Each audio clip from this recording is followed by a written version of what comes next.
Assalamu alaikum. I am Adnan Shif, faculty member at ComSat Institute of Information Technology, and today is our lecture number 8 regarding the course principles of inventory and material management, LSM 736. Now we are जैसे हमने पहले भी बात की थी कि 7th और 8th दोनों के दोनों हमारे रिवीजन बेस्ड कोर्सेज लेक्चर्स होंगे, यानी in other words you can say the last week is totally related to our revision, because obviously 8th week के बाद आपके पास सेशनल्स ने आना है मोस्ट प्रोबेबली, जो टेंटेटिवली मैं आपको कह दूं। तो इसीलिए हमने कहा है कि 7th और 8th को हम इससे पिछले वाला जितना कर चुके हैं हमने उसको रिवाइज करेंगे, यानी उसको रिवीजन की तरफ लेके आएंगे और रिवाइज करेंगे। और इसीलिए लास्ट लेक्चर में हमने प्रोडक्शन प्लानिंग को हमने रिवाइज किया था और कंप्लीट 1 बाय 1 हर चीज को हमने आइडेंटिफाई करके रीडू किया था और री आइडेंटिफाई किया था कि हमने कैसे और किस तरह से उसको हमने दोबारा अवेलेबल है और किस तरह से हमने उसको आंसर करना है।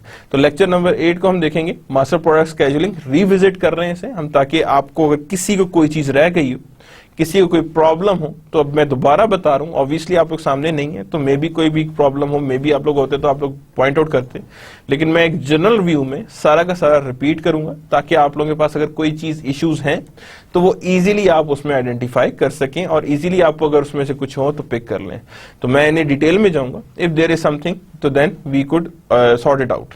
तो बुक्स वही हैं जो मैंने आपको पहले बताई थी, introduction to material management 6th edition है, operation management for competitive advantage 11th edition है। सो मूविंग फर्दर हम आगे लेके चलते हैं इसको, क्या चीजें हमारे पास आ रही हैं, क्या चीजें हमारे पास इन्वॉल्व नहीं हो रही हैं। तो that is the further main item. So moving further, first thing first come, that is objective. Material project, master project scheduling, round cut capacity planning, planning horizon, types of production planning, control, developing MPS, evaluating MPS and planning links to MPS।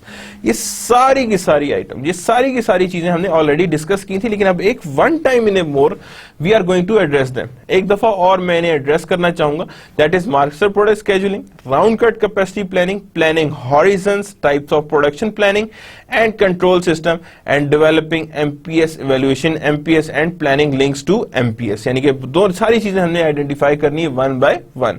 तो हम लोगों ने इसने पहले भी discuss किया था, master product scheduling में देखा था कि हमने किस तरह से शेड्यूलिंग करनी है, राउंड कट कैपेसिटी प्लानिंग को देखा था, प्लानिंग हॉरिजन्स को देखा था, टाइप ऑफ प्रोडक्शन प्लानिंग को देखा था एंड कंट्रोल सिस्टम्स को देखा था, and developing MPS and evaluating MPS and planning links to MPS. So starting with the first one, Purpose, the master production schedule states requirement for individual end item। के requirement क्या है एक end item या finished goods के, by date and quantity it is limited by a production plan and must disaggregate the production plan। यानी कि मतलब disaggregate होना होगा the production plan में।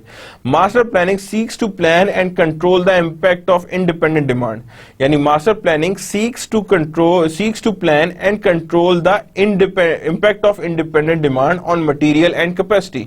कि material कैपेसिटी में इस डिमांड को हमने आइडेंटिफाई करने की कोशिश करनी कि हम कैसे और किस तरह से इनको आइडेंटिफाई करके आगे लेकर जा सकते हैं या आगे लेकर जाना हमें चाहिए।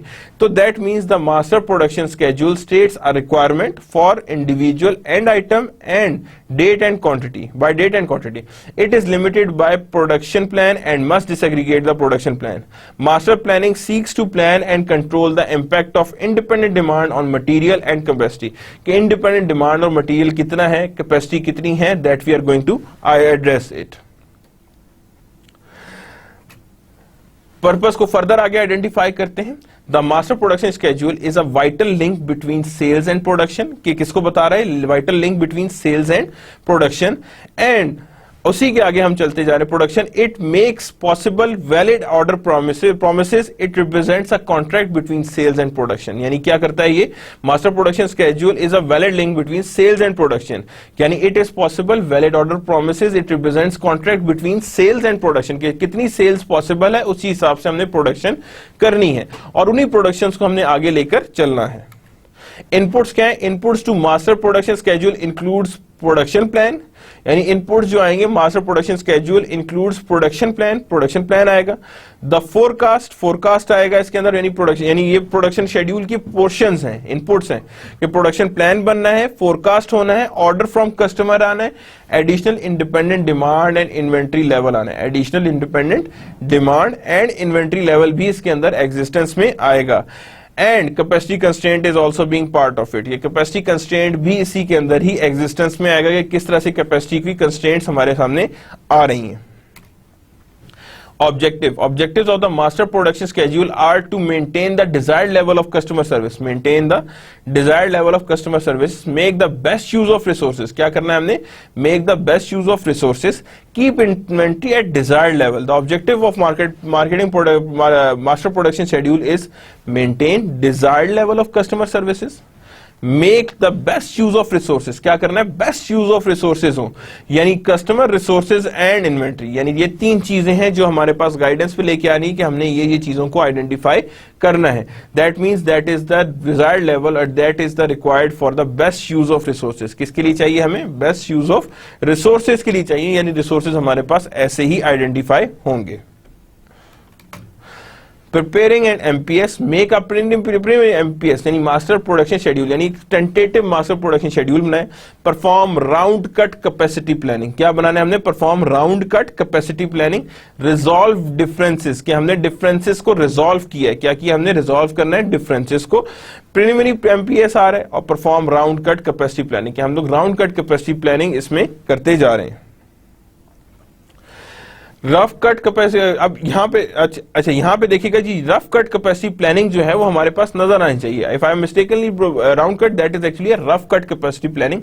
And rough cut capacity planning checks whether critical resources are available to support the preliminary master schedule, यानी कि resource cut capacity planning checks whether critical resources are available to support preliminary master schedule, क्या हम उसे support कर सकते हैं preliminary master schedule को।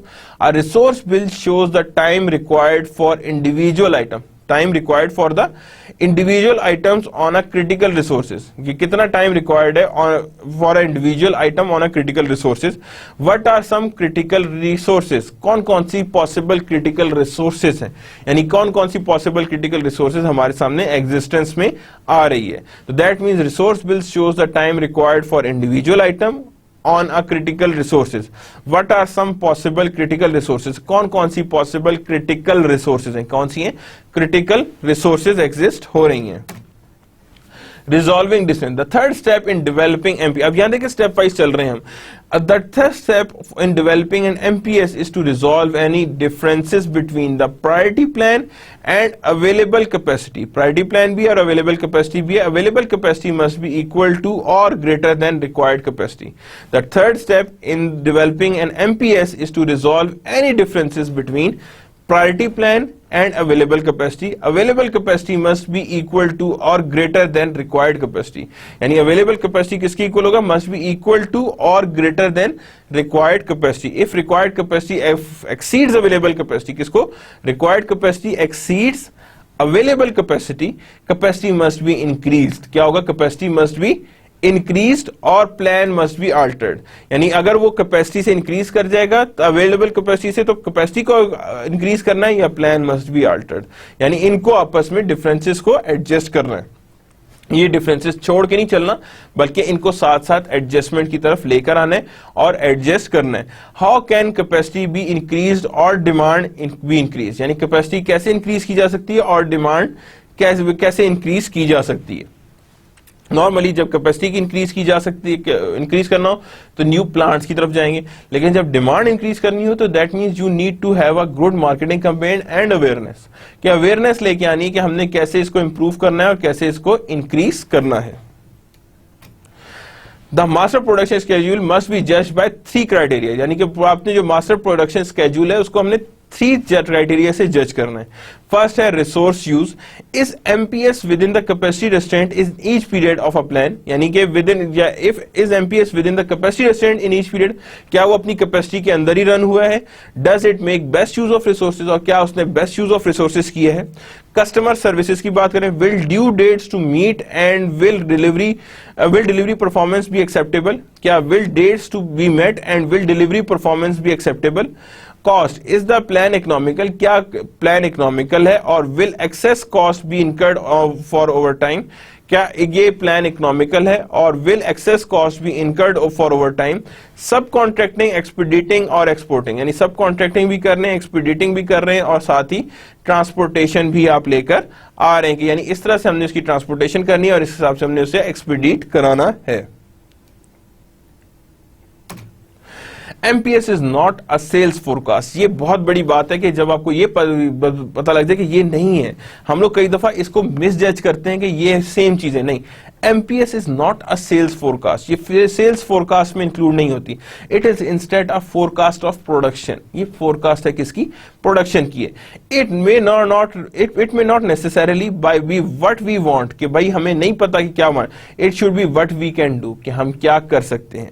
The MPS must be realistic and achievable, the MPS must be realistic होना चाहिए और साथ ही उसे अचीवेबल होना चाहिए, यानी MPS must be realistic and achievable, otherwise the plan fails, कि वरना प्लान क्या हो जाएगा, फेल हो जाएगा। Deliveries are not met and manufacturer has to react circumstances rather than planning for them, यानी अगर उससे अचीवेबल नहीं होगा तो क्या होगा, प्लान फेल होगा, डिलीवरीज इफेक्ट होंगी और सबसे ज्यादा मैन्युफैक्चरिंग आपकी इफेक्ट होगी। तो एमपीएस जब भी आपने बनाना है तो दैट शुड बी रियलिस्टिक, यानी उससे रियलिस्टिक होना चाहिए, यानी रियलिस्टिक लेवल पे उसे नजर आना चाहिए या रियलिस्टिक लेवल पे उसे चीज को सामने दिखाना चाहिए कि यानी that is the realistic level, और इस रियलिस्टिक लेवल को हमने आगे लेकर चलना है। That how this realistic level be achieved और how this realistic level be attained, कि हमने इस तरह से इसे रियलिस्टिक लेवल पे अटेन करना है और अटेन करके आगे लेकर चलना है। So that is the thing for the MPS one. Moving further, MPS and delivery promises. अब क्या हो रहा है, एमपीएस एंड डिलीवरी परफॉर्मेंस की, एमपीएस और डिलीवरी परफॉर्मेंस की क्या चीजें आ रही हैं, प्रोडक्शन कैपेसिटी और इन्वेंट्री। कस्टमर ऑर्डर्स है अवेलेबल टू प्रॉमिस। अब अवेलेबल टू प्रॉमिस का मतलब है वो नॉन यूजेज इन्वेंट्री जिसकी लोगों ने सिर्फ वादा किया है लेकिन अभी तक उनसे कोई चीज हमने अखज नहीं कर पाए। क्या नहीं कर पाए, उससे हम कोई चीज अखज नहीं कर पाए, लेकिन सिर्फ वादा ही हुआ है उसमें। तो दैट मीन्स किसी से आप कहना कि हाँ जी that are the prospective buyers, तो that is available to promise, जिसे कहते हैं हम ATP, available to promise. Production capacity और इन्वेंट्री, कस्टमर ऑर्डर्स आते हैं, टाइम आ रही है, अब यहां पे हमारे पास as orders are received they consume available production and inventory. जैसे ही हमारे पास कोई ऑर्डर आता है या इनके पास आता है तो सबसे पहले कंज्यूम कर देते हैं available production for, they consume available production and inventory, के जितनी अवेलेबल प्रोडक्शन या इन्वेंट्री है वो कंज्यूम हो जाती है। Any part not consume is available to promise, यानी जो पार्ट नहीं कंज्यूम हुआ that is known to be as a ATP, available to promise. क्या कहते हैं उसे हम, available to promise. Available to promise is the uncommitted portion of company's inventory and planned production maintained in a master schedule to support customer order promising, यानी maintain करना है customer order process promising को। The ATP quantity is uncommitted inventory balance in the first period and is normally calculated for each period in which an MPS receipt is scheduled। यानी क्या होगा, is normally calculated for each period, her period के लिए calculate होगा, in which an MPS receipt is scheduled, जिसमें क्या होगा, MPS receipt जो है वो schedule हो जाएगी। Again this is definition is picked from Apix Dictionary 8th edition, जो मैंने आपको पहले भी बताई हुई है। The ATP calculation assumes that the entire ATP will be sold before the next schedule receipt, यानी उसकी calculations ये assume करती हैं कि सारी ATP sold हो जाएगी before next schedule receipt, यानी कि next schedule receipt आने से पहले सारी sold हो जाएगी। When calculating ATP, consider all orders until the next schedule receipts। When calculating ATP, consider all orders until the next schedule receipt, यानी कि सारे के सारे orders लें until the next schedule receipt। ATP for period 1 equals to on hand minus consumer orders due before next MPS। यानी on hand और उसमें से सारे के सारे माइनस कर देंगे consumer orders due before next period, यानी नेक्स्ट पीरियड शुरू से पहले जितने भी ऑर्डर ड्यू हैं वो उसमें से माइनस कर दें तो वो कहलाएगी एटीएम ऑफ पीरियड 1। और ATM ATP for period 246 is MPS scheduled receipt, MPS की जितनी भी शेड्यूल्ड रिसीट्स हैं minus customer order due before MPS scheduled receipts, यानी जितनी उनके पास एमपीएस शेड्यूल्ड रिसीट्स हैं उनसे पहले हैं। अब देखिएगा कैसे, अब देखें यहाँ ये एग्जांपल है, गौर से देखिएगा इसे कैसे कर रहे हैं, लास्ट टाइम ही हमने डिस्कस की थी और इसे हम फर्दर आगे लेके जाएंगे। अब यहां पे आ रहे हैं कस्टमर ऑर्डर्स आ रहे हैं, ऑन हैंड कितनी है आपके पास 200 है, कस्टमर ऑर्डर है 160। तो अब मैं कहूं जी एटीपी कितनी है, तो मैं क्या करूंगा, मैं कहूंगा जी ऑन हैंड है मेरे पास 200, इसमें से मैंने क्या नाम है कस्टमर ऑर्डर्स माइनस किए तो बचे मेरे पास कितना 40, कितना बचा मेरे पास दैट इज 40। अब मेरे पास जो 40 आ गए, अगली दफा मेरे पास कंज्यूमर ऑर्डर्स कितने आ रहे हैं, यहाँ पे 200 आ रहे हैं, 20 आ रहे हैं और 240 मेरे पास यहाँ पे नेक्स्ट पीरियड की आ रही है। तो अगर मैं यहाँ पे कहूंगा जी 246, अब बैक पे जाए तो वो कह रहा है जी ATP for period 246 MPS minus customer order due before next period, यानी कि जितने भी ऑर्डर ड्यू हैं बिफोर नेक्स्ट शेड्यूल रिसीट। तो यानी अब मैं कहूंगा कि यहां पे मेरे पास कितने ऑर्डर्स हैं 20 और 20 कितने हो गए 40, यहां पे 40 ऑर्डर्स मेरे पास पड़े हैं जो उसमें से ड्यू होने। तो अब मैं यहां पे कहूंगा जी एमपीएस ये है मेरे पास, that is MPS minus all orders due before next receipt. तो यहां पे जो मेरे पास आंसर आएगा that is known to be as a 160, यहां पे मेरे पास आंसर आएगा 160 और इसी तरह यहां पे मेरे पास आएगा दैट इज 150 और यहां पे ये 200 ही होगा। And that is the case, क्योंकि मैंने यहां पे ये वाले फार्मूले हैं ये दोनों, इनको यूज करते हुए मैंने बनाया है। क्या किया मैंने, इनको यूज करते हुए बनाया। इसको याद रखना, before orders due before next MPS, इसकी बेसिस पे आपको ज्यादा क्लियर हो जाएगा। तो ये जो ऑर्डर ड्यू है बिफोर नेक्स्ट एमपीएस है तो ये माइनस कर दिए, ये ऑर्डर ड्यू है बिफोर नेक्स्ट एमपीएस तो ये माइनस कर दिए। तो ये मेरे पास वैल्यूज आएंगे, 40 आया देन 160 आया मेरे पास, ये देखिए सेम चीज चल रही है कि ऑर्डर 40 देन 160 क्या आया हमारे पास, ऑर्डर पहला 40 आया एंड देन 160 हमारे पास जनरेट हुआ एंड देन उसके बाद देखिए अगेन 150 भी आ रहा है और 200 भी आ रहा है और हमारे आंसर भी सेम निकले। क्या हुआ, हमारे आंसर भी सेम आए, उनमें भी कोई आंसर्स में चेंजेस नहीं आई है कि किस तरह से हमारे पास ये आंसर्स मूव कर रहे हैं। तो दैट मींस 200 भी आ रहा था ऑन हैंड हमारे पास, अवेलेबल टू प्रॉमिस भी आना चाहिए 40 से 160 150 और 200। तो इसी हिसाब से हमारे पास अवेलेबल टू प्रॉमिस भी आना चाहिए। तो यहां हमारे पास इसी हिसाब से चीजें आगे लेकर चल रही हैं कि ये हमारे पास एग्जिस्टेंस में आ रही हैं, that is available to promise. तो that how we are going to calculate the available to promise. याद रखिएगा इससे रिलेटेड न्यूमेरिकल्स भी होंगे और वो न्यूमेरिकल्स ही आपको गाइड करेंगे कि कैसे और किस तरह से हमने न्यूमेरिक्स को आइडेंटिफाई करना है। तो आपको पता होना चाहिए कि मैंने अवेलेबल टू प्रॉमिस कैसे और किस तरह से निकालना है, बिकॉज ये आपको आगे फर्दर हेल्प देंगे और गाइडेंस देंगे कि आपने किस तरह से इनको मैयर करके आगे लेकर जाना है कि how they are being mired and how they are being produced, यानी किस तरह से मैयर होंगे और किस तरह से ये आगे फर्दर प्रोड्यूस होंगे या प्रोड्यूस होके आगे जाएंगे। Now the next thing is the planning of horizon. अब क्या चीज आ रही है, प्लानिंग ऑफ हॉरिजन में आ रही है। Planning horizon is defined as the amount of time master schedule extend into the future। अब क्या होना है, यानी कि मास्टर शेड्यूल को हमने क्या करना है, एक्सटेंड करना है जो फ्यूचर को भी बताए।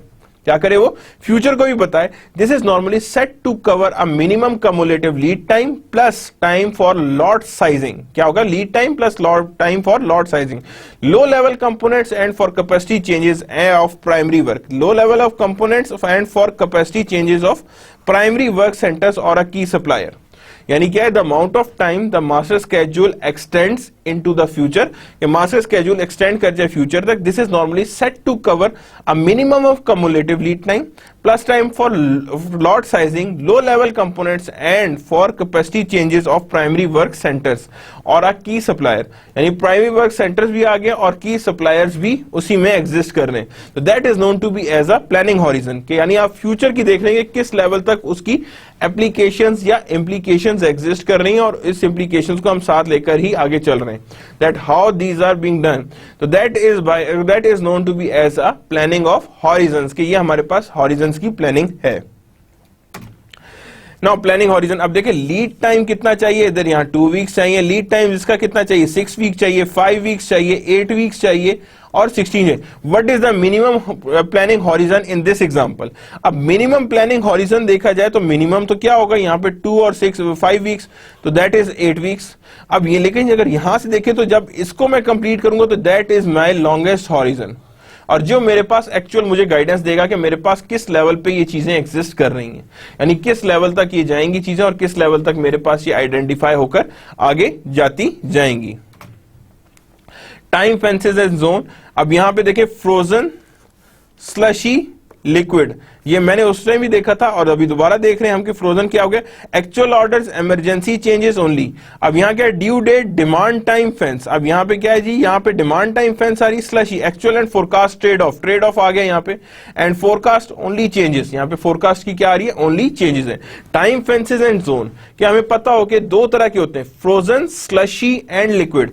यानी फ्रोजन हल्का सा जिसे कहते हैं ना कि आप डाउनवर्ड टूवर्ड्स जा रहे हैं, एंड लिक्विड यानी स्टार्ट में actual order, emergency changes only, यानी कि जो बिल्कुल स्ट्रेट है, सिर्फ चेंजेस कौन सी लाएंगी, एक्चुअल इमरजेंसी चेंजेस, और नीचे एक्चुअल फोरकास्ट। जब स्लशी पे आएंगे तो उसमें आप एक्चुअल फोरकास्ट देखेंगे और लिक्विड में आप सिर्फ और सिर्फ फोरकास्ट देखेंगे। यानी डिमांड टाइम फेंस है, प्लानिंग टाइम फेंस है, हर एक का फेंसेस अलग है। ये देखें, due to date, demand time fence है, प्लानिंग टाइम फेंस है, यानी हर एक टाइप की फेंसेस हमारे पास सेपरेट है, और उन्हीं फेंसेस को लेकर हम आगे फर्दर मूव कर रहे हैं कि हमने कैसे और किस तरह से लेकर इसे फर्दर आगे मूव करना है, that how we are going to move further.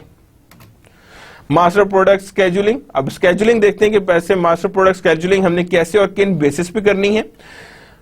Coming to the first, objectives of MPS, Master Product Scheduling, कैसे करनी है, determine the quantity and timing of completion of end item over a short range planning horizon, यानी determine the quantity and timing of completion of end items over a short range planning horizon. Schedule end items क्या है, finished goods and parts shipped as end items to be completed promptly and when promised to customer, यानी scheduled end items, finished goods or equipped end items to be completed promptly when promised to customer, कि उसी time delivery करनी है जिस time आपने customer से promise की है। तो that is the important thing, determine the quantity and timing of completion, किसका, quantity and timing of completion of end items over the short range planning horizon, कि शॉर्ट रेंज प्लानिंग हॉरिजन में उसकी क्या completion time है और उस completion time को हमने देखकर ही आगे चलना है। शेड्यूल एंड आइटम्स, के एंड आइटम्स को शेड्यूल करना है, finish goods and part shift as end items, यानी शेड्यूल करना है हमने एंड आइटम्स को, and finish goods and part shift as end item to be completed promptly, क्या करना है, उसे कंप्लीट करना है promptly, and when promise to customer, कि उसे प्रॉम्प्टली कंप्लीट करना है, and when promise to customer, के जब उससे हमने प्रॉमिस कर दिया कस्टमर ने कि हमारे पास ये चीज हमारे पास वैल्यूएशंस आनी है। Avoid overloading, underloading of the production facility, that is a very important thing. ये ओवरलोडिंग और अंडरलोडिंग को हमने अवॉइड करना है। क्या करना है हमने, ओवरलोड भी नहीं होने देना और अंडरलोड भी नहीं होने देना, यानी दोनों केसेस है, अवॉइड ओवरलोडिंग और अंडरलोडिंग द प्रोडक्शन फैसिलिटी, यानी ओवरलोड भी नहीं होने देना और अंडरलोड भी नहीं होने देना, so that production capacity is efficiently utilized and low production cost results. Avoid overloading और underloading the production facility so that production capacity is efficiently utilize, के एफिशिएंटली कैसे उसे हमने यूटिलाइज कर दिया है। और यही चीजें हमने आगे लेकर चलनी है कि किन बेसिस पे आइडेंटिफाई होकर हम इसे फर्दर आगे मूव करेंगे, कि किन बेसिस पे आइडेंटिफाई होना है। तो avoid overloading, underloading the production facility so that production capacity is efficiently utilized and low production cost results, और जिसमें क्या हो जाएगा, लो प्रोडक्शन कॉस्ट हमारे पास रिजल्ट में आएगी कि कितनी हमारे पास लो प्रोडक्शन कॉस्ट एग्जिस्ट कर रही है या एग्जिस्टेंस में है या एग्जिस्ट करके हमने आगे लेकर जाना है। Now the time fences, that is a very important, that is deadlines. Rule for scheduling, जब भी आपने scheduling करनी है याद रखिएगा that are known to be as a time fences, ये आपके पास कहलाएगा time fences हैं। और fences आपके पास टाइमिंग की है कि हर एक चीज की है। फ्रोजन कोई चेंज नहीं आ रहा, चेंज आया फर्म लेवल पे, फिर फुल लेवल पे, फिर ओपन लेवल पे। अब ये हमारे पास होती है स्केजुलिंग के चांसेस कि जो स्टार्ट में हो रहा है तो वो स्केजुलिंग सेपरेट है, जो फर्म लेवल पे हो रही है वो स्केजुलिंग सेपरेट है, और बाकी जो आगे स्केजुलिंग चल रही है वो और तरह से ही आगे सेपरेट होके मूव कर रही है। तो that means frozen, firm, full and open. तो these are the time fences और these are known to be as a scheduling phases. क्या है ये हमारे पास स्केजुलिंग फेजेस है, और स्केजुलिंग हमने इसी हिसाब से करनी है और इसी लेवल से हमने स्केजुलिंग को आगे लेकर जाना है। The rule for scheduling 1 to 2 weeks, 2 to 4 week, 4 to 6 week। अब याद रखिए स्केजुलिंग स्टार्ट से ही फौरन कहते हैं ना कि एकदम से धमाका नहीं हो जाता कि स्टार्ट हो जाएंगे, नहीं, वो स्टार्ट है स्केजुलिंग की, जिसमें आपने स्टार्ट में किया जी, बिल्कुल आपने कहा जी ये चीजें एज इट इज चलेंगी, आहिस्ता आहिस्ता मूव करेंगी। फिर आप कहते हो जी इसमें आहिस्ता आहिस्ता हमने कहा जी कि इसमें फर्म इन्वॉल्वमेंट है, फुल है एंड देन ओपन है। तो मीन्स टू से कि time fences are being required. ये टाइम फेंसेस ही हैं जो आपको गाइड करती हैं further towards the end of the results के, एंड ऑफ द रिजल्ट्स की तरफ लेकर जा रही होती हैं कि ये हमारे पास टाइम फेंसेस आएंगी। उसके बाद है जी time fences. The rule for scheduling, do not change. अब यहां क्या कह रहा है वो, do not change orders in frozen zone. Frozen zone में आपको ज्यादा से ज्यादा रिजिडिटी रहने देनी चाहिए, वहां पे कोई ऑर्डर्स खराब नहीं करने चाहिए। Do not exceed the agreed on percentage changes when modifying order in other zone। वो कहता है exceed नहीं करना percentage changes को when modifying order और other zone। यानी जो percentages ये देखें पिछले में लिखी हुई है कि कोई कितनी आपने लानी है तो इतनी आपने changes लेके आनी, इससे ऊपर की changes आपने नहीं लानी। अगर आप इससे ऊपर की changes लाएंगे तो वो that is again रूल से आउट हो जाएंगे आप। तो यानी इतनी ही चेंजेस आ सकती हैं, इससे ज्यादा की आप चेंजेस को अवॉइड नहीं कर सकते या रिक्वायर नहीं कर सकते। Try to level load as much as possible. अब लोड कई दफा होता है क्या है कि हर स्टेज का लोड और तरह का होता है, यानी हर स्टेज का लोड वेरी कर रहा होता है। तो वो कह रहे try to level load as much as possible, कि कितना लेवल हमने लोड कर सकते हैं as much as possible. Do not exceed the capacity. क्या करना है हमने, do not exceed the capacity of the system when promising orders. यानी कैपेसिटी एक्सीड नहीं करनी when we are promising the order, के जब हम इन ऑर्डर्स को प्रॉमिस कर रहे हैं। तो that means we are not going to exceed the capacity, कि हमने कैपेसिटी को एक्सीड नहीं कराना और ना ही करने देना है। कि कैपेसिटी है जितनी सिस्टम की, हमने उसी के अंदर काम करना है, ना कि हमने कोई और चीज में इंटरफेयर करना है। If an order must be pulled into a level load. अब क्या हो गया, order must be pulled into a level load, pull it into a earliest possible week without missing the promise. अब वो कह रहा है कि अब क्या हुआ, if the order must be pulled into a level load, pull it into the earliest possible week। क्या होगा, pull it into a earliest possible week without missing the promise। क्या आपने promise तोड़े बगैर उसे आपने अर्लीस्ट वीक्स में लेकर आ जाना है, और अर्लीस्ट वीक में लाएंगे तो वहां पे ऑटोमेटिकली एडजस्टमेंट्स हमारे सामने नजर आ जाएंगी। डेवलपिंग एंड एमपीएस, क्या हो जाएगा यहाँ पे, एमपीएस को डेवलप करना है हमने कि मास्टर प्रोडक्शन स्केड्यूल को, यूजिंग इनपुट ऑफ इंफॉर्मेशन। कौन कौन सी, कस्टमर ऑर्डर, एंड आइटम की जो है, forecast, inventory status and production capacity. These are the 4 items. पहला क्या है, कस्टमर, फिर फोरकास्ट, फिर इन्वेंट्री स्टेटस एंड फिर production capacity. Scheduler place order in earliest available open slot of MPS. यानी शेड्यूलर क्या करेगा, अपना ऑर्डर प्लेस करेगा इन अर्लीस्ट ओपन ऑर्डर। जो अर्लीस्ट ओपन ऑर्डर है सबसे पहले उसमें स्केड्यूलिंग वो कर देगा, यानी उस पर स्केड्यूलिंग आपकी नजर आ रही होगी। तो सबसे पहली चीज क्या है, customer order, then forecast, then inventory status and then production capacity। कि यानी सबसे पहली चीज जो हमारे पास आई that is customer order, then forecast, then inventory status and then production। यानी these are known to be as a input information। इनको ध्यान रखिएगा कि कौन कौन सी हमारी इनपुट इंफॉर्मेशन और कौन कौन सी हमने आगे लेके जानी है। तो that is customer orders, forecast, inventory status and production capacity. Schedulers must estimate the total demand for product, estimate the total demand of the product from all sources। यानी शेड्यूलर को ये पता होना चाहिए कि what is the demand, demand कितनी है, from किससे, फ्रॉम कस्टमर्स, कस्टमर्स कितने विलिंग है आपकी चीज को खरीदने के लिए या आपको ऑर्डर देने के लिए। That is the very important thing. यहां पे आपको रिक्वायर होता है कि आपने किन बेसिस पे क्या लेके आना है। Estimate the total demand for the product from all sources, जितनी भी सोर्सेज हैं आपने उससे एस्टिमेट करानी है। Assign orders to production slot, क्या करना है हमने, असाइन करना है ऑर्डर टू प्रोडक्शन स्लॉट, ये जितनी हमारी प्रोडक्शन स्लॉट है उसको अपने ऑर्डर असाइन करना है। Make delivery promises to customer, अब क्या करना है, make delivery promises to customer, कि आपने हाँ जी किस दिन आपने डिलीवरी करनी है। जैसे आप कार लेने जाते हैं, नई बुक कराते हैं, कहते हैं जी इस दिन को आपकी डिलीवरी होगी, तो that is known to be as a delivery promise to customer, कि कस्टमर को डिलीवरी प्रॉमिस क्या है। And make the detailed calculation for the MPS, अब क्या करेंगे, make the detailed calculation for the MPS की डिटेल्ड कैलकुलेशंस कितनी हैं और कैसे करनी है। तो these are the scheduler outcomes that are required for developing MPS, master product schedule. तो मास्टर प्रोडक्ट स्केड्यूल के लिए ये आपको बहुत जरूरी है कि आपको ये चीजें, आपको शेड्यूलर को पता होनी चाहिए कि मैंने इनको लेके किस तरह आगे चलना है या मैंने इनको लेके किस तरह आगे मूव करना है। The one thing that is important that the scheduler know कि हमें यहाँ पे MPS schedulers के हेल्प के बगैर नहीं बन सकता। Scheduler is the important one कि यहाँ पे scheduler जो है वो उसे आगे लेकर चलेंगे।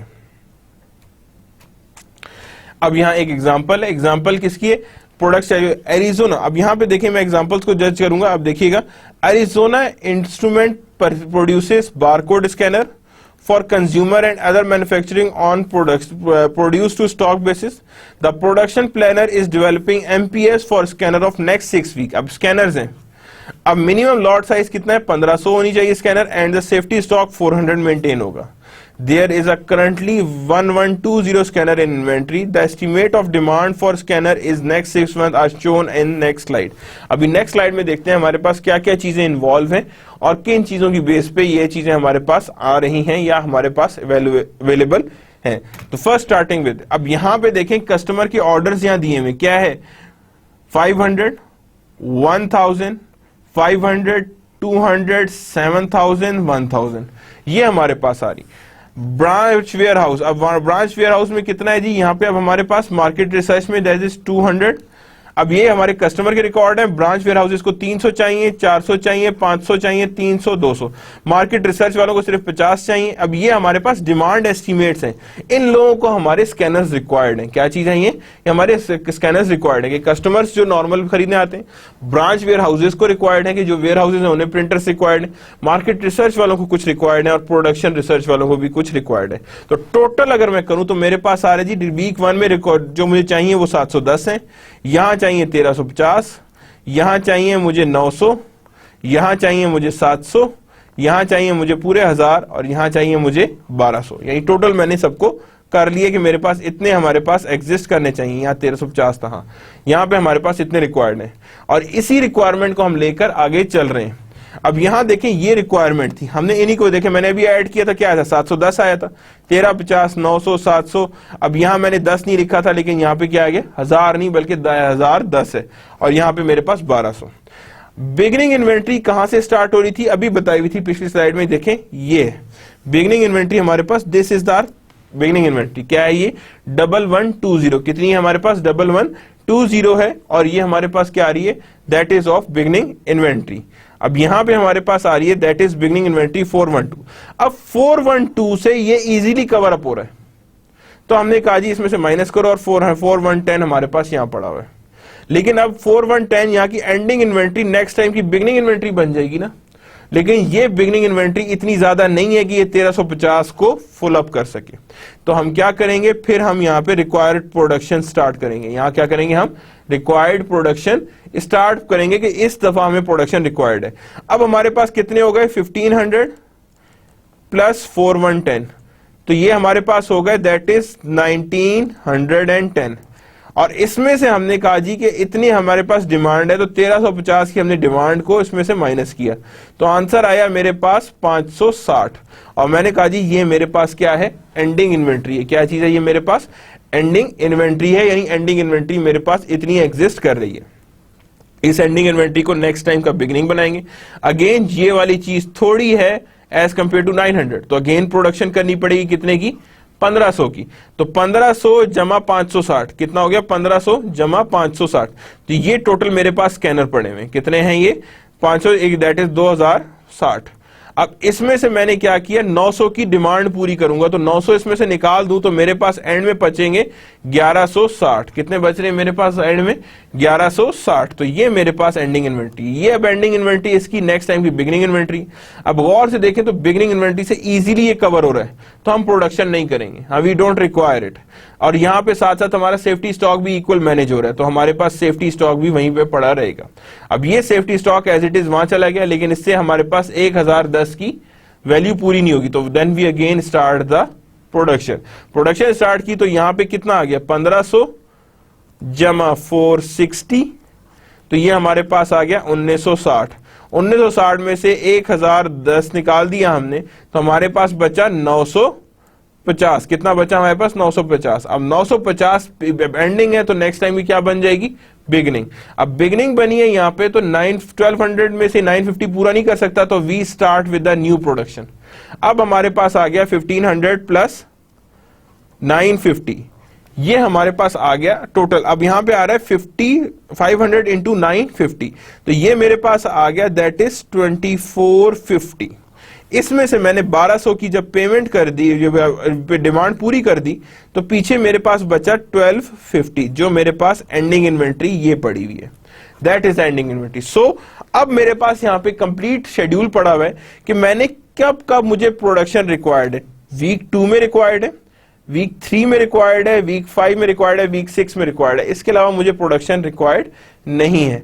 अगर प्रोडक्शन रिक्वायर्ड होती तो देन देयर इज समथिंग। तो यहां पे मुझे अब पता लग गया कि मेरे पास प्रोडक्शन स्केड्यूल क्या होना चाहिए। तो मुझे पता है कि मेरी प्रोडक्शन 2, 3, 5, 6 वीक्स में मुझे रिक्वायर्ड है, इससे पहले मुझे प्रोडक्शन रिक्वायर्ड नहीं है। और इसी हिसाब से देखें प्रोडक्शन स्केड्यूल क्या बन रहा है, इसमें 2 वीक में, 3 वीक में है, 5 वीक में है एंड 6 वीक में। जो मैं अभी बता रहा था कि हमारे पास इस तरह से प्रोडक्शन स्केड्यूल हमारे सामने नजर आ रहा है, या इस तरह से हमारे पास प्रोडक्शन स्केड्यूल बन रहा है कि ये हमारे पास प्रोडक्शन स्केड्यूल है। रफ कैपेसिटी प्लानिंग क्या होगी यहाँ पे?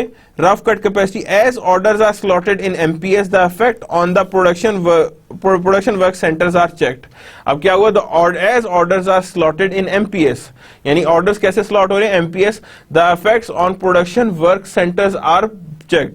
Rough cut capacity planning identifies underloading or overloading. अब जो करने लगे हम, जो न्यूमेरिकल करेंगे, that is related to rough cut capacity planning, कि हमने क्या करना है अब? rough cut capacity planning को देखना है। As orders are slotted in MPS, the effect on production work centers are checked, यानी production work centers are checked. Round cut capacity planning identifies underloading or overloading of capacity. क्या कर रहा है? Identify कर रहा है underloading और overloading of capacity. तो यहाँ पे as orders are slotted in master product schedule, the effects on production work centers are checked. तो उनको सेंटर वर्क को चेक करना पड़ता है एंड रफ कट कैपेसिटी को हमने भी आइडेंटिफाई करना होता है। एग्जांपल देखिएगा रफ कट कैपेसिटी प्लानिंग की। Tex print company make line of printers and produce basis of the computers manufactured. Each printer requires 24 labor. अब ये याद रखिएगा 24 labor hour एक को required है। The plant uses backlog order to allow for the level capacity aggregate plan. The plan provides weekly capacity of 5000 labor hours हैं। कितने हमारे पास है? 5000 labor hours हैं। Tex print rough draft of MPS for its printer is shown in next slide. अब rough draft बनाया MPS का। Does enough capacity exist to execute MPS? If not, what changes do you recommend? अब अगले में देखिएगा, हमने कहा जी production कितनी की हो रही है यहाँ पे? 100 प्रिंटर की यहाँ पे पहले में हो रही है, 200 की नेक्स्ट में, 200 की थर्ड में, 250 की इधर पे, 280 की इसमें, टोटल 1030 की कैपेसिटी में हो रही है। लोड कितना आएगा? एक प्रिंटर के लिए हमें कितने आवर चाहिए थे? 24 आवर्स ऑफ लेबर चाहिए थे। तो 100 के लिए कितने हुए? 24,000 चाहिए होंगे। 200 के लिए हमें 48 चाहिए होंगे, इसके लिए भी 48 चाहिए। 250 के लिए 6000 चाहिए, 280 के लिए 6750। लेकिन हमारी मैक्सिमम कैपेसिटी प्रीवियस स्लाइड पे देखें कितनी थी? 5000 लेबर आवर। कितनी थी हमारे पास? ओनली 5000 लेबर आवर, यानी इससे ऊपर की हमारे पास कैपेसिटी एग्जिस्ट नहीं कर रही थी। तो जब 5000 से ऊपर नहीं एग्जिस्ट कर रही थी तो हमने सारों में कहा जी ये 5000 की कैपेसिटी है। अब यहाँ 24000 थे, यहाँ 2600 हमारे पास अंडर कैपेसिटी जा रहा है, यहाँ 200 अंडर कैपेसिटी है, और यहाँ पे हमारे पास तकरीबन 200 यहाँ पे हमारे अंडर कैपेसिटी, लेकिन यहाँ हमारे पास ओवर कैपेसिटी पे चले गए। यहाँ क्या हुआ, हम ओवर कैपेसिटी पे चले गए और ओवर कैपेसिटी की वजह से यहाँ पे हमारे पास मसला पड़ गया। तो अब हमारे पास यहाँ पे दोनों केसेस में ओवर कैपेसिटी है, लेकिन ओवरऑल में हमारे पास 280 अंडर कैपेसिटी है। लेकिन अब हमें इसको बैलेंस करना पड़ेगा। हमें करना ये पड़ेगा कि इसके 50 उठा के या इसके 50 उठा के हमें उठा के यहाँ पे, या बल्कि सिर्फ 40 उठा के यहाँ लाने पड़ेंगे, और इसमें से भी हमें 70 उठा के यहाँ लाने पड़ेंगे। बिकॉज अगर मैं बात करूं तो 5000 है, तो 5000 को अगर मैं डिवाइड करूं 24 से, तो अंडरस्टूड सी बात है कि मेरे पास लगभग कहीं नहीं गया तो बहुत हुआ तो 204 या 205 यूनिट्स आएंगे। कितने आएंगे, 204 या 205। यानी इन अदर वर्ड्स अगर मुझसे पूछते हैं तो 208 unit is the optimal one. 208 unit पे हम लोगों के पास यहाँ पे ऑप्टिमल वैल्यूज आएंगी, जिसमें हम कह सकते हैं कि हमारे पास ऑप्टिमैलिटीज एग्जिस्ट कर रही हैं, और उसी को हम आगे लेके जाएंगे। क्योंकि 208 को अगर आप मल्टीप्लाई करते हैं किससे, 24 से, तो आपके पास जो आंसर आता है दैट इज 49। यानी कि 49 यू समझ लें कि आप 4992 ऑलमोस्ट ये हमारे पास आंसर आता है। तो दैट इज नियर टू 5000। कितना है ये, नियर टू 5000।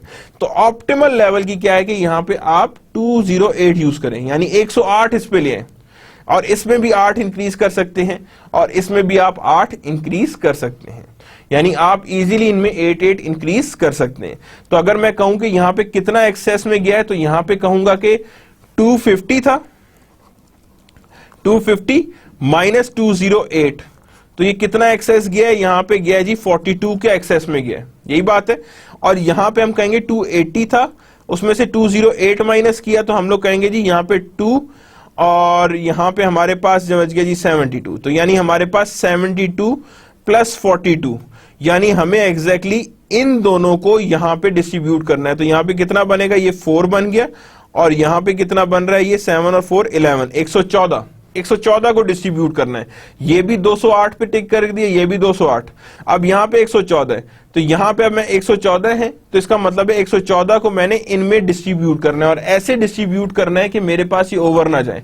इसमें 100 है, तो इसका मतलब है इसमें मैं डायरेक्ट 108 डाल सकता हूं। क्या डाल सकता हूं मैं इसके अंदर, 108 इसके अंदर डायरेक्टली पुट कर सकता हूं, तो ये 208 हो जाएगा।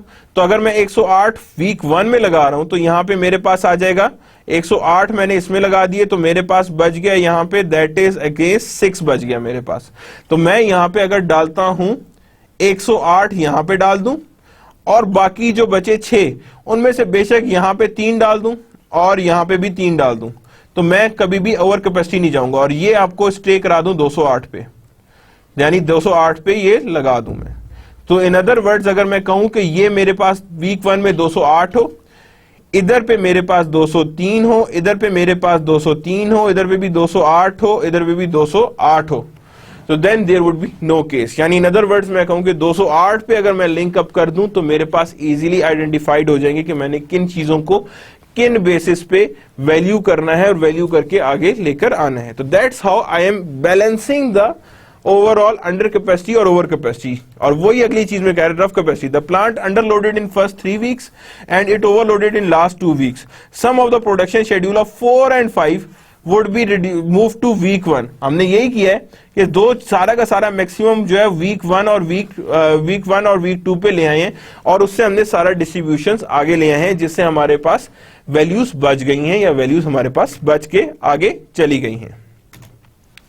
डिमांड मैनेजमेंट क्या होती है, review customer orders and promise shipment order as close to request date. उनके रिव्यू करें, लेकिन रिक्वेस्ट डेट जो उन्होंने की है उनके करीब करीब ही उनको रिव्यू करें, उससे ज्यादा लेट ना करें। अपडेट एमपीएस एटलीस्ट वीकली, क्या करना है हमने, अपडेट करना है MPS at least weekly.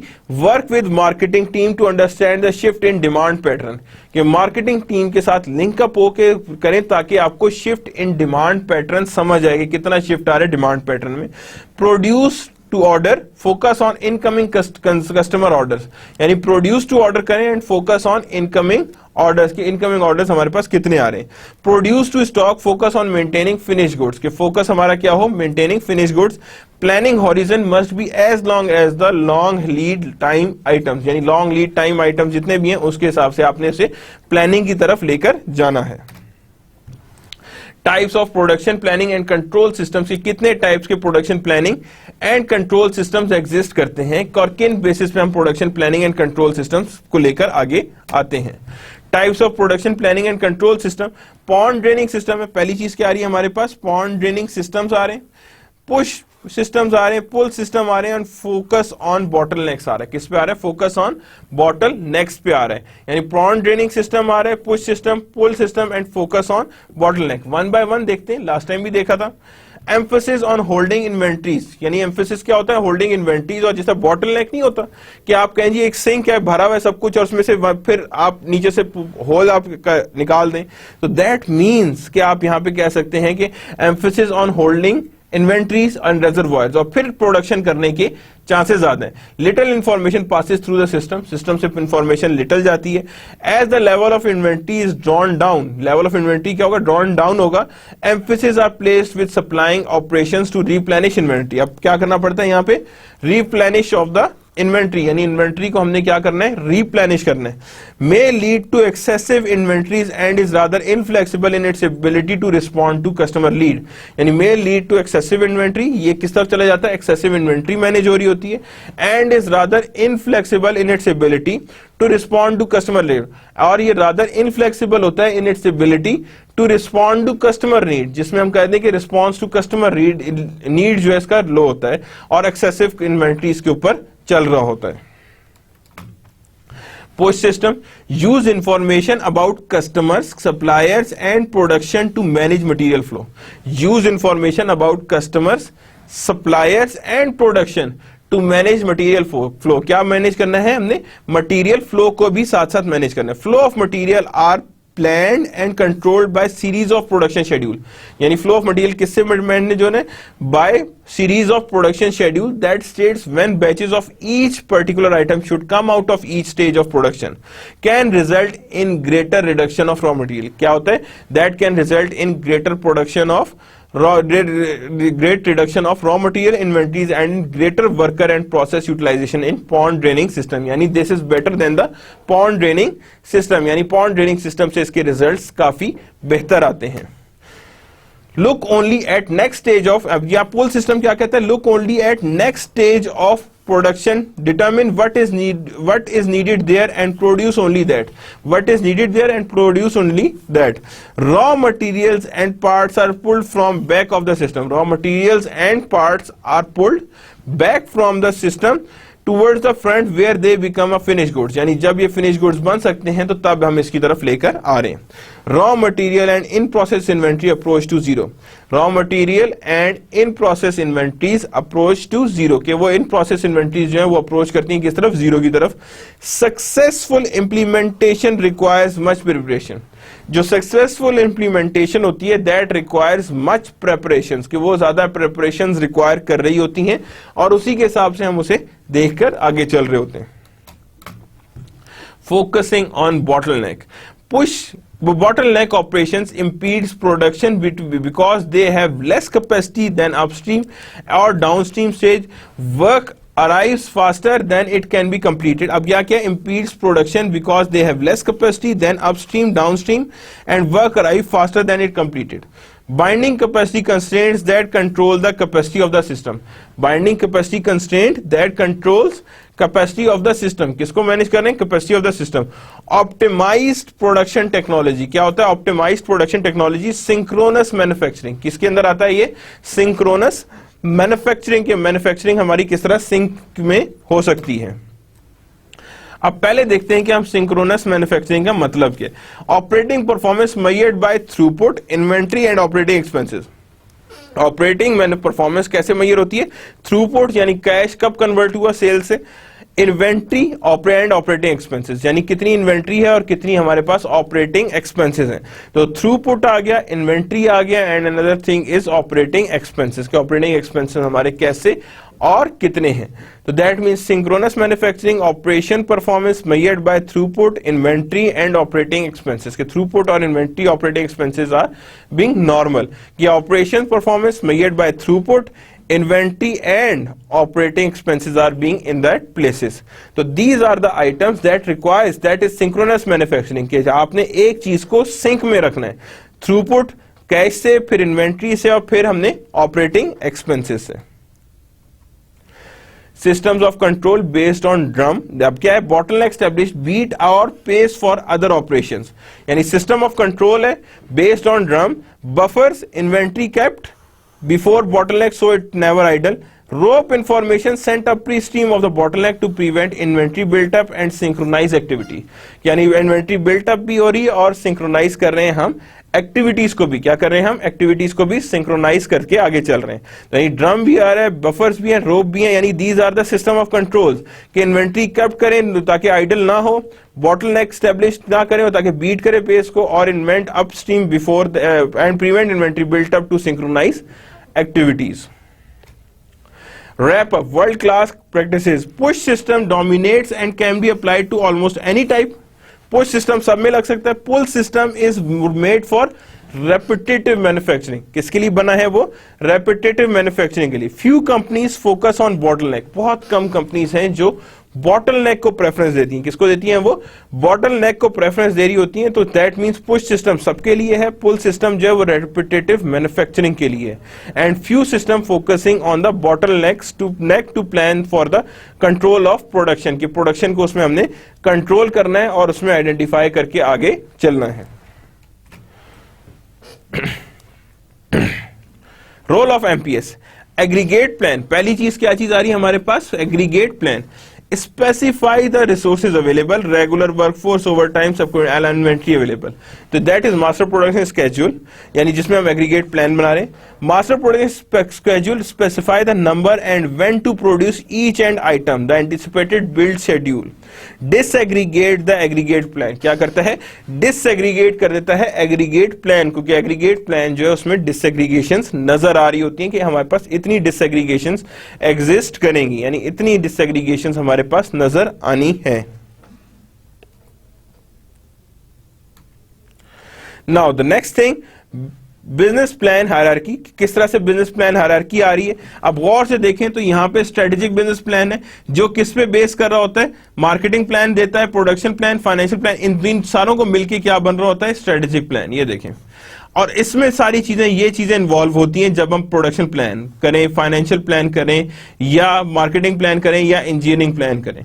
And then we have a sales plan actual and plan, यानी कि सेल्स प्लान कैसा है, and then master schedule actual, जो इनमें से ही आउटपुट आता है इन चार प्लान में से, marketing plan, financial, production and engineering plan में से। उन्हीं का आउटकम हमारे पास आता है sale plan actual versus plan and master schedule actual versus plan, कि एक्चुअल वर्सेस प्लान कितना है और मास्टर शेड्यूल कितना एग्जिस्ट कर रहा है। Plan link to MPS. अब एमपीएस से क्या है? मास्टर प्रोडक्ट स्केड्यूल यहां पड़ा है, प्रोडक्शन प्लान यहां है, रफ कैपेसिटी प्लानिंग यहां से होनी है, मास्टर मटेरियल रिक्वायरमेंट प्लानिंग जो हम इंशाल्लाह नेक्स्ट में डिस्कस करेंगे, that is material requirement planning, और डिमांड मैनेजमेंट आपने प्रोडक्शन प्लान के अंदर ही एग्जिस्ट करनी है, यानी डिमांड मैनेजमेंट उसी हिसाब से चलनी है जितना आपके पास प्रोडक्शन प्लान एग्जिस्ट कर रहा है या प्रोडक्शन प्लान के अंदर एग्जिस्टेंस नजर आ रही है। Objectives of MPS, maintain the desired customer service level. क्या करना है? मेंटेन करना है डिजायर्ड कस्टमर सर्विस लेवल के मेंटेन करेंगे। यूटिलाइज रिसोर्सेज एफिशिएंटली, यूटिलाइज करना है हमने रिसोर्सेज को efficiently. Maintain desired inventory level, कि डिजायर्ड इन्वेंट्री लेवल को मेंटेन करना है। These are the MPS objectives. Customer service utilize करें resources efficiently and inventory level maintain करें, यानी customer service utilization and inventory level, customer services utilization and inventory level, these are being required, यानी ये हमें requirements होती हैं, हमने इसी के हिसाब से लेकर हमने इसे फर्दर आगे प्रोसीड करना है कि हमने किन बेसिस पे आगे लेकर चलेंगे। Now the next thing, developing an MPS, MPS को डेवलप करने, assume make to stock environment, production is fix quantity, यानी फिक्स क्वांटिटी पे होगा और 110 unit is the beginning inventory.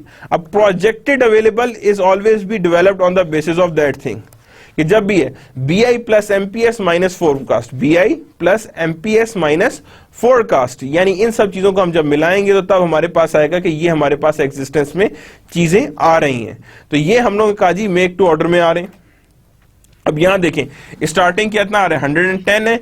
Again formula याद रखिएगा, BI plus MPS plus forecast, यानी startup counts यानी कि जो हमारे पास स्टार्टिंग है beginning inventory plus MPS minus forecast. अब एमपीएस नहीं है तो फोरकास्ट माइनस करेंगे तो यहां पे हमारे पास आएगा straight forward 60 and that is our case. अब ये देखिए 60 आया, 10 आया, आखिर में -40 आया। यहां पे जब आया तो यहां पे मैं कहूंगा जी एमपीएस चाहिए हमें, यहां पे that there we require an MPS. और एमपीएस यहां पे क्या मतलब हुआ, हमने MPS master production schedule is being required कि कितना हमें चाहिए, तो हमने यहां पे किया जी 125 का स्केड्यूल जो हमें स्टार्ट में दिया हुआ था। अब यहां किया तो हमारे पास जो बचा पीछे वो बचा 85, 125 हम फर्दर ऊपर ले गए तो प्रोजेक्टेड 35 बचा और अगेन यहाँ -40 है तो अगेन यहाँ पे हमें क्या चाहिए होगा 125 का अगेन गेन चाहिए होगा कि ये हमारे पास गेन आ जाए। और हमारे पास अब गेन आएगा तो 40 और 75 तो 40 इसमें से निकलेगा तो हमारे पास नेक्स्ट आइटम रिक्वायर्ड आएगा। यहाँ पे फिर हमारे पास 85 आया, 125 है एंड देन 10 हमारे पास बचा क्योंकि इसमें से हमने इतना पे कर दिया, यानी 85 था 125 किया तो 85 बचा, 85 में से 10 बचा, अगेन -65 है। तो दैट हाउ इट वर्क्स, यानी हमें यह बता रहा है कि हमारे पास प्रोडक्शन स्केड्यूल इतना आना चाहिए।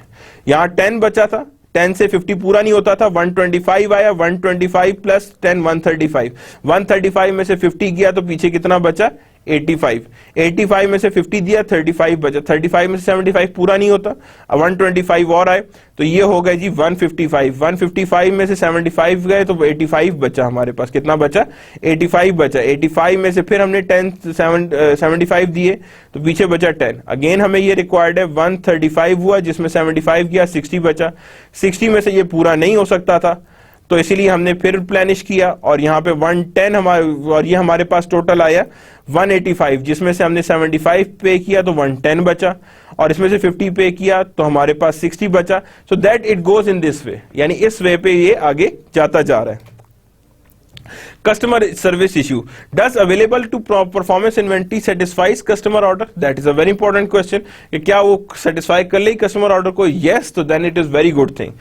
What new orders can we may take from a customer and when? कब हमें नए customer orders लेने चाहिए? That are the very important question that need to be asked when MPS is being evaluated. Available to process. When customer place an order, they can expect immediate delivery. जब customer place करता order तो वो immediate delivery के ऊपर जा रहा होता है। The product will be delivered some later date, the product will be delivered some later date. ATP, how many uncommitted unit of company has available at a given time, कि कितनी committed units हैं जो available हैं eight a given time, कि कितने हमारे पास time में ये यूनिट्स अवेलेबल हैं। अब यहां पे देखें प्रोजेक्टेड अवेलेबल है, अवेलेबल टू, प्रोजेक्टेड अवेलेबल कैसे निकल रहे हैं, beginning inventory plus MPS minus maximum customer orders for forecast, ये कितने हमारे पास कस्टमर ऑर्डर्स या फोरकास्ट आ रहे हैं, यानी वो हमारे पास एग्जिस्टेंस में आ रहे हैं। अब यहां पे देखें कैसे हो रहा है, बिगनिंग इन्वेंट्री 110 एमपीएस 0 -35 प्लस 25, यानी कस्टमर ऑर्डर्स हमने क्या किए 35 और 25 दोनों को हमने ऐड कर दिए, क्या किया हमने ऐड किया है। तो यहां पे customer of orders before next replenishment, तो हमने कहा जी customer orders before next replenishment तो इतने हैं, तो हमने किया तो हमारे पास आंसर आया अवेलेबल टू प्रॉमिस का, ये आ गया। And the same goes in this way कि हमें पता लगा कि हमारे पास अवेलेबल टू प्रॉमिस इधर इधर इधर और इधर हमारे पास एग्जिस्टेंस में आता जा रहा है, जिसमें हमने हर एक की अवेलेबल टू प्रॉमिस को आइडेंटिफाई करते जा रहे हैं कि ये हमारे पास आइडेंटिफिकेशन की तरफ चल रहा है। New order, suppose we get an order of for 200, can we accept this for delivery in period 5, कि हमें ऑर्डर मिला है 200 का तो हम इसे पीरियड 5 में पूरा कर सकते हैं, तो डेफिनेटली हमारे लिए यहाँ पे डिफिकल्टी होगी इसे पूरा करने में। दैट मींस यहाँ पे हमें 200 पुट करना है, कहां पुट करना है 200 पुट करना है यहाँ पे ऑर्डर 5 में। अब यहाँ पे जब ऑर्डर 5 में 200 है तो fit in the order can't change MPS, MPS को चेंज नहीं कर सकते। तो अगर मैं यहाँ पे देखूं तो जाहिर बात है यहाँ पे हम कांट चेंज एमपीएस, तो इसका मतलब है कि ये हम लोग के लिए फुलफिलमेंट ऑफ ऑर्डर मुश्किल है कि यहाँ पे हम कर सकते हैं। Negative number in project available might be a problem in future, negative number in available to promise is always a problem, जिससे क्या हुआ हमारे पास ये भी नेगेटिव आया, ये भी नेगेटिव आया, ये भी नेगेटिव आया, और उसकी वजह से हमारे पास सारे के सारे रिजल्ट्स वेरी कर गए या डिफरेंशिएट कर गए। अब यहाँ पे अगर हम कहें कि हाँ जी 1-1-10 है, अब उस ऑर्डर को स्प्लिट कर दिया हमने, क्या किया, कुछ हम 1 में ले गए, कुछ हम 3 में ले गए, कुछ हम 5 में ले गए, तो अब ये ठीक है, अब इसमें हर एक में वो कवर अप हो रहा है कि वो ऑर्डर हम थोड़ा थोड़ा करके हर एक में साथ साथ पूरा कर दें, स्प्लिट कर दें ऑर्डर को 200 को rather than 1 week. Can you know to take 2 more orders, यानी 2 more orders 50 units to be delivered period A और 12, कि क्या ले सकते हैं ऑर्डर के नहीं ले सकते? तो डेफिनेटली वहां पे हम इजीली ले सकते हैं। ये भी मैंने आपको डायग्राम दिखाई थी किस तरह हम लोग फ्रोजन, स्लशी और लिक्विड की तरफ जा रहे हैं, and that is the same thing कि हम लोग के पास पहले स्टार्ट में फ्रोजन है, then slushy and then liquid है। That are the your time fences. क्या है ये आपके टाइम फेंसेस हैं। Frozen, no changes are possible within the certain period of time, that is 8 week. Time fences, length of period schedule is frozen liquid. Demand fence MP do not change and focus on order not forecast. Planning fence, master production schedule or planning more MPS is being a part of time fences. ये time fences में normal चीजें होती हैं। Rough cut capacity planning आ रही, क्या चीज आ रही है? Rough cut capacity planning, an estimate of plan feasibility given to demonstrate capacity of critical resources like direct labor, material, have we overloaded the system। ये हमें बताना है कि basically round cut, rough cut capacity planning हमें ये बताइए है कहां पे हम ओवरलोड हो रहे हैं और कहां पे हम अंडरलोड हो रहे हैं, और हमने दोनों चीजों को आइडेंटिफाई कर रहे हैं कि हमने किधर पे और किस लेवल पे से लेकर जाना है। डिटरमिन रिक्वायर्ड रिसोर्सेज और प्रपोज वर्कलोड। अब यहाँ पे रिक्वायर्ड रिसोर्सेज क्या है? ये मॉडल्स आ रहे हैं, ये डायरेक्ट लेबर रिक्वायर्ड है, ये मशीन्स हैं। हमारे पास मॉडल क्या है? ये W के 6 आवर्स, 15 आवर्स, 17 आवर्स पे चाहिए, और मॉडल M के अंदर हमें इतने चाहिए। अब यहाँ पे हम इसको कंपैरिजन में लेके आएंगे। अब यहाँ पे हम देखें तो लेबर कैपेसिटी रिक्वायर्ड कितनी हमें 24,000 है, जबकि यहाँ पे हमारे पास हर एक हमने आर निकाले। Compare the R available, available hours कितने हैं वो आ गए हमारे पास। यहाँ पे देखिए हमने कितने आवर्स अवेलेबल एग्जिस्टेंस में आ रहे हैं, दैट इज 480 आवर्स। अब यहाँ देखें पहले कितने थे हमारे पास? 1800 आवर्स रिक्वायर्ड थे, लेकिन हमारे पास जो अवेलेबल आवर्स हैं वो कितने हैं? 480, 440, 750, 200, 2200, तो दैट इज 6000 आवर्स यहाँ पे रिक्वायर्ड है हमें। एंड उसके बाद हम these hours are being required, और उसी की बेस पे हमने आगे लेकर चल रहे हैं। Now moving towards the summarize करते हैं इस चैप्टर को। एमपीएस मेजर फंक्शंस क्या हैं जी?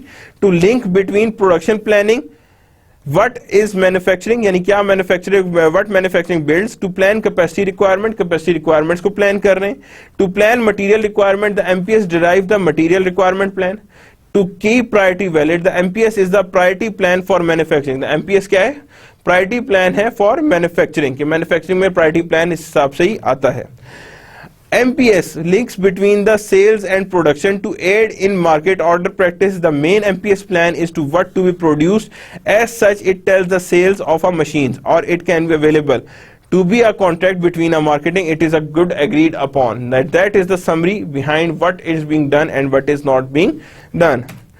And that is again, the MPS must be realistic and based on what production can be and will do if following में भी overload, underload, plant resources इसको check करना है। unreliable scheduling ये भी check करना है। high level of work in process inventory that can be the result in a, कहते हैं realistic होना चाहिए, अगर नहीं होगा तो ये सारी की सारी चीजें आपके adverse relationships को शो करेगी। किसको शो करेगी? ये आपके adverse relationships को आइडेंटिफाई करेगी कि ये आपके adverse relationships exist करते हैं। So that's the end of the lecture number 8. We have completely identified all the aspects of the master project scheduling के, जो हमने कहा था कि इसको रिवाइज करना हमने पहले किया हुआ था, लेकिन just for your sessional revision हमने इसे एक दफा फिर रिवाइज किया टू अंडरस्टैंड कि हमें क्या क्या चीजें इसमें रह गई थी। I hope everything will be covered. Otherwise do read the book, और आपको रीड बुक जो है वो ज्यादा अच्छा गाइड कर लेगी, और वो ज्यादा अच्छा गाइड करने के बाद ही आपको बहुत बेहतर तरीके से परफॉर्म करने का मदद देगी। सो दैट मीन्स कि आपके पास जो बुक्स हैं, जो आपके रिसोर्सेज हैं, जो आपको हेल्प करेंगे कि how you are going to prepare for it.